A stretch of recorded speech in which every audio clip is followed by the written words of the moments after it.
ఓం శ్రీ గురుభ్యో నమః. అందరికీ నమస్కారం అండి. ఈరోజు మనం ఐశ్వర్యయోగం 36వ నామం శ్రవణం చేద్దాం. ఈ 36వ నామం లలితా అమ్మవారి యొక్క నామ మహిమ, అలాగే నామం యొక్క ఫలితం గురించి తెలుసుకుందాం. ముందుగా గణేశ ప్రార్థన. శుక్లాంబరధరం విష్ణుం శశివర్ణం చతుర్భుజం ప్రసన్నవదనం ధ్యాయేత్ సర్వవిఘ్నోపశాంతయే. గురుబ్రహ్మా గురుర్విష్ణు గురుర్దేవో మహేశ్వరః గురు సాక్షాత్ పరబ్రహ్మ తస్మై శ్రీ గురవే నమః. ఓం ఐం హ్రీం శ్రీం శ్రీ మాత్రే నమః. ఓం ఐం హ్రీం శ్రీం శ్రీ మాత్రే నమః. ఓం ఐం హ్రీం శ్రీం శ్రీ మాత్రే నమః. హరి ఓం. ఈరోజు మనం ఐశ్వర్యయోగం 36వ నామం గురించి శ్రవణం చేద్దాం.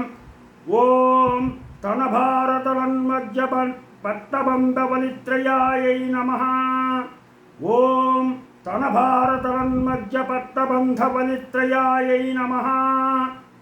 ఓం తన భారతలన్మధ్య పట్టబంధవలిత్రయాయై నమః. ఓం ఐం హ్రీం శ్రీం ఓం తన భారతలన్మధ్య పట్టబంధవలిత్రయాయై నమః. ఓం ఐం హ్రీం శ్రీం ఓం తన భారతలన్మధ్య పట్టబంధవలిత్రయాయై నమః. ఈ 36వ నామ యొక్క అర్థం అమ్మవారి యొక్క నడుము ఉందా లేదా అనిపించేంత సన్నగా ఉంది. పైన ఉన్నటువంటి స్తనాలు చాలా భారంగా ఉన్నాయి. స్తనాల భారంతో నడుము కదిలిపోతుంది, ఊడిపడిపోతుందేమో అని చెప్పేసి మనకు అనిపిస్తుంది. అందుకని నడుము జారిపోకుండా బంగారంతో తయారు చేసినటువంటి పట్టి నడుముకు చుట్టుకుందా అన్నట్లుగా పొట్ట మీద 3 మడతలు ఉన్నాయి. తాంత్రిక శాస్త్ర ప్రకారం ఉత్తమ స్త్రీ పురుషులకు పొట్ట మీద 3 మడతలు ఉంటాయి. పొట్ట మీద ఎప్పుడూ కూడా 3 మడతలు ఉంటాయి కనుక ఆవిడ ఉత్తమ స్త్రీ. పొట్ట మీద 3 మడతలు కనుక పడినట్లయితే ఆవిడ ఉత్తమ స్త్రీ. ఈ అమ్మవారి పొట్ట మీద ముడతలు నడుముకు చుట్టుకున్న బంగారు వడ్డాలులా ఉన్నాయన్నమాట. ఈ నిజానికి ఇవి ముడుతులా అంటే కావు, ఇవే త్రికాలాలు. ఇవి మడతలా అంటే మడతలు కాదు, ఈ మడతలు 3 కాదు, ఈ 3 కూడా త్రికాలాలు, 3 కాలాలు అనగా భూత భవిష్యత్ వర్తమాన కాలాలు. భూత భవిష్యత్తు వర్తమాన కాలాలు.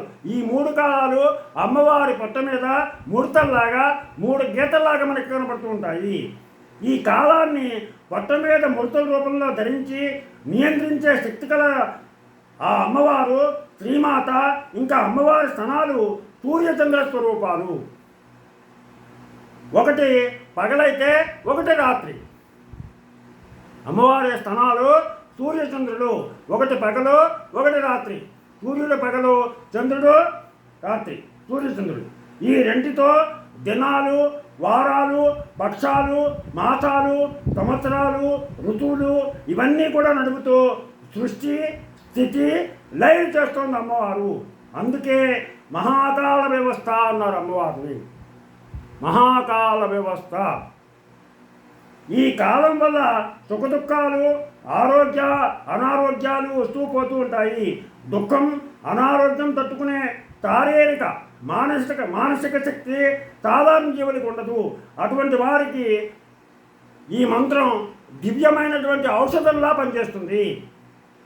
ఆ తట్టుకునే శక్తిని మనకి ప్రసాదిస్తుంది. అందుకని ప్రతి మనిషి కూడా ఈ మంత్రాన్ని 36వ మంత్రాన్ని పఠించాలి. ఏంటంటే ఈ మంత్రం యొక్క ఫలితం ఏంటంటే భరింపలేనటువంటి దుఃఖం కలిగినప్పుడు ఓం తన భారతలన్మధ్య పట్టబంధవలిత్రయాయై నమః అనబడేటువంటి ఈ మంత్రాన్ని ఎడతెరిపి లేకుండా కనుక జపించినట్లయితే ఎంత భరించలేనటువంటి దుఃఖం వచ్చినా కూడా ఉపశమనం కలుగుతుంది. అది గుర్తుపెట్టుకోండి. ఆ తీవ్రమైనటువంటి దుఃఖం నశిస్తుంది, సౌఖ్యం లభిస్తుంది. అనారోగ్యం, అలాగే అనారోగ్యం మరీ ఎక్కువైపోయినప్పుడు ఈ మంత్రాన్ని పరమ భక్తితో సూర్యునికి ఎదురుగా నిలబడి లేదా కూర్చుని ఉదయం 8 గంటల లోపు 1000 సార్లు జపిస్తే ఆరోగ్యం లభిస్తుంది. ఆరోగ్యం సరిగ్గా అయినప్పుడు రోజు సూర్యునికి ఎదురుగా నిలబడి లేదా కూర్చుని 1008 సార్లు పఠించినట్లయితే వాళ్ళకి ఆరోగ్యం కుదురపడుతుంది, సంపూర్ణ ఆరోగ్యవంతుడవుతాడు. అలాగే కాలం వల్ల వచ్చే శారీరక మానసిక బాధలకు ఈ మంత్రాన్ని నిత్యం 11 సార్లు జపిస్తే ఆ బాధల ఉధృతి నుంచి మనకి ఉపశమనం కలుగుతుంది. అందుకని తప్పనిసరిగా ప్రతి ఒక్కరు ఈ 36వ నామాన్ని పఠించి అమ్మవారి యొక్క కృపా కటాక్ష వీక్షణాలకు పాత్రలు అవుతారని ఆశిస్తూ, మీకు నా ఛానల్ కనుక నచ్చినట్లయితే సబ్స్క్రైబ్ చేయండి, అలాగే లైక్ చేయమని కోరుతూ, మీరు ఆపాక వెంకట ప్రభాకర్.